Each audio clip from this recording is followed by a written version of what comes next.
Hey everybody, so you have Leonard here again, doing another review of Horimiya. This time we're looking at episode number 5. So, I'm going to do things a little bit differently here, where we're going to go through the episode. Definitely a lot happened. I just finished it, and I think I'm going to try this out.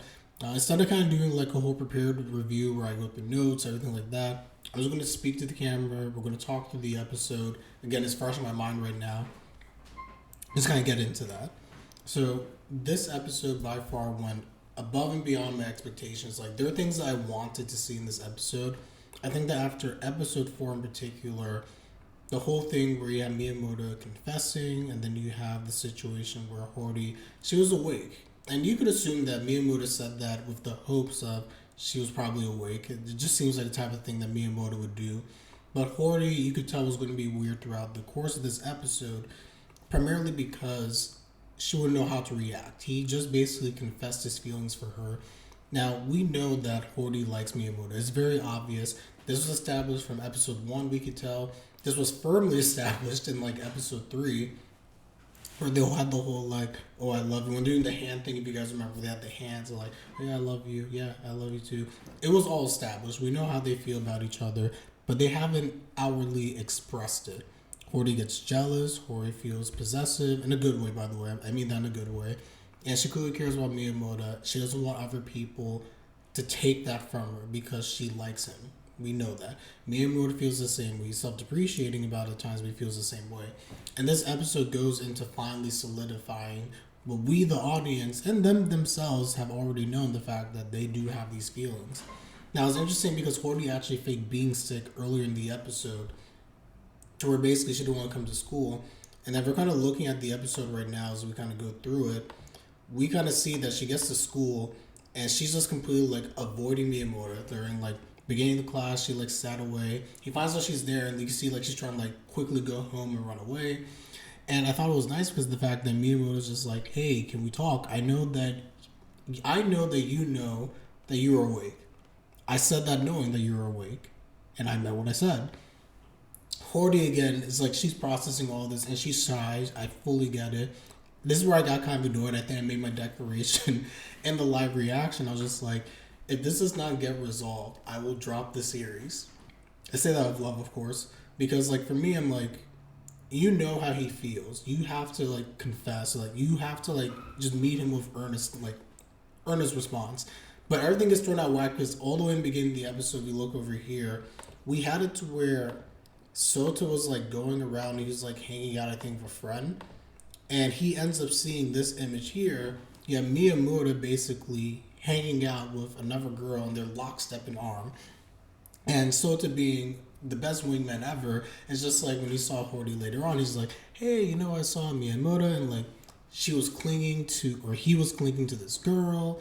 And Hori loses it because she's trying to be rational. She's just like, well, it could just be a friend. Oh, it's with Shindo. Shindo, the orange-haired best friend. Oh, maybe they're like all friends together. They go to the same school, this and that. But despite how much she's trying to be logical about the situation, it's interesting because her feelings are involved, she's just jumped to conclusions. So when they end up meeting down the hallway, which we'll go over here, you get to the point where it's just kind of like, she completely doesn't want to face him, and she's having like this whole issue you see on the screen where she's just like, he keeps calling her Chika-chan, so that's her first name. He's using like the Chan honorific as well. So Hori's losing her mind. She's just like, who's this Chika, this and that. Miyamura basically is just like, I don't know her last name, but like he's trying to explain that. Hori's not listening to him. And it becomes this whole thing where they get into a fight. It was kind of a one-sided fight. She threw books at him. She runs off. And you can just see that, again, not thinking rationally. Obviously, she knows that she shouldn't have done that, but she cares about him, and it clearly hurt her, the fact that this girl, he's clinging to her, close to her, and he's using her first name. And I think the first name in particular was getting like, what type of relationship do you have where you call her by her first name, and you can't even call me by my first name regularly? So I thought that was interesting. There's definitely good stuff. And good on Miyamura that despite all that, like, the fighting, the awkwardness, knowing that she's mad, he still kind of manned it up and, like, went over there just like, hey, like, let's talk. It's funny because, like, Hori, like, completely wants to avoid him. She's just like, I don't want this. it gets to the point where it's just like, should I just like leave or something like that? Because Hori's thinking all the words like he must hate me right now. We get cool stuff though. So we get to the point where they're talking, and they're about to address again this whole situation of like Hori admits like, yes, I heard you, and I'm like, we're finally going to get it. We're finally going to have like this confrontation that I've been hoping for since last episode, and for a few episodes now, where they just admit the feelings for each other. And then insert father, Oto-san. Hori's father appears in this episode, and it's so funny because, like, number one, I didn't know that she had a dad who was alive. I didn't know the dad was like working or stuff. Seeing the dad was definitely surprising. I didn't think we'd see the dad at all in this series because it was kind of painted that it was just her mom, and Sota. That's the way that I understood the family dynamic. Now, I'm sure we'll get more into this, and maybe I missed it, and I'll get it on my next time when I rewatch the episode. Again, I just finished it.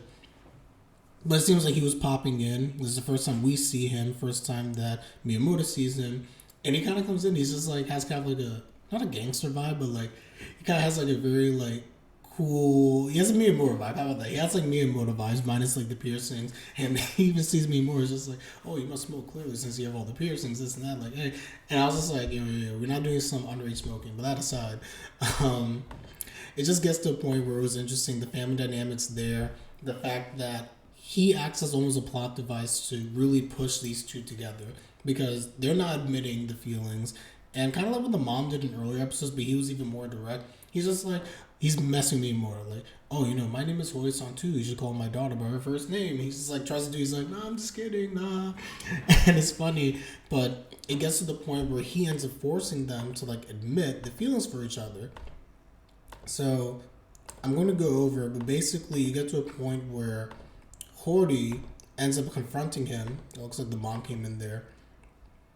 But Hori ends up confronting the dad, and when he's asking, like, are you guys in a relationship or whatever, she doesn't deny it. She essentially confirms it. She says, doesn't say blatantly yes, but she confirms it. And it was so interesting. I'm trying to see if I can find the scene here, but it was so beautiful because, like, as that happened, there we go. This is the scene I'm looking for. Miyamura was just like, is this actually happening? Like, she is actually, like, reciprocating. So it was definitely interesting. It was definitely interesting to say the least. I'm going to like just play this quickly. But it's just interesting because the fact that at the end he's just like, is this your boyfriend? And she's like, well, kind of. And he just like makes the face. He's just like, is this going to happen? And what does she say? Well, yeah, got a problem with that. And hits her dad. And he's just like completely stunned. So I thought that was beautiful. I really love seeing that whole like dynamic there.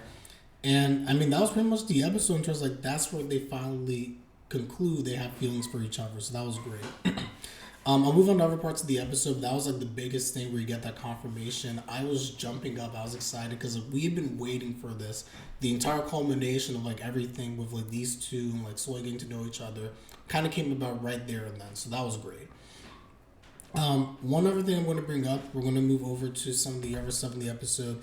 Toru basically ends up learning the fact that Miyamura and Hori are dating. As you can imagine, this hurts Toru. He's sad, and I fully get where he's coming from. I feel like I've been in those situations many times in the past. Toru is just like, I'm happy for them. Miyamura is my best friend. Hori, I've been friends with her for a long time. I like her, but I'm close with her. But it hurts at the same time because Toru does have feelings for her. Those feelings aren't being met. It's being met for someone he's close to. And you even hear him rationalize, it's like, wow, like, I've known her longer, and like, I was closer to her. As he thought he was closer to her. So it was rough. I mean, it's part of the story. Toru, this is going to be development for him. Unfortunate that it happened, but at the same time, he'll be better for it. And yeah, I mean, that's just how love is at the end of the day. Just because you're closer to somebody, just because you spend a lot of time with them, doesn't mean they're going to like you. And he recognizes that. And it actually even leads to the interesting dynamics because little does he know, Sakura and the student council clearly likes him. And Remy even notices the fact that Sakura looks kind of like down and out over the past few weeks, or few days I should say.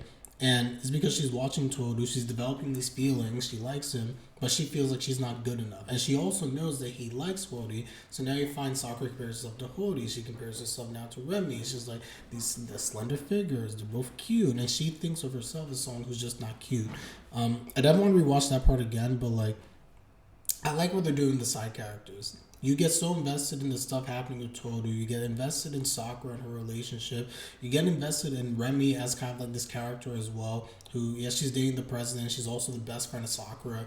You get to learn more about each character and the things that kind of drive them, the different like nuances in their character that can like cause their ups and downs, the drama surrounding them. And it's nice because they add to the main story, but their side stories as standalone as well are stuff that we, the watchers, can be invested into because the show's done such a great job over the last few episodes to slowly flesh them out, slowly bring the groups together, and make you care about these people, which has been great. So I think all in all, that was like a really nice part of the episode. I felt so bad for Remy because Remy was actually trying to be like a very good friend, and Sakura was just like, you don't understand this and that. And Remy even first runs to the fact that it's because I'm too dumb to understand, because that's like a cliche used against her because she's kind of dumb. But you see, again, it's just the fact that Sakura had this whole level of like kind of jealousy towards her. The fact that you're this beautiful girl and like I'm just not that. You would never understand me.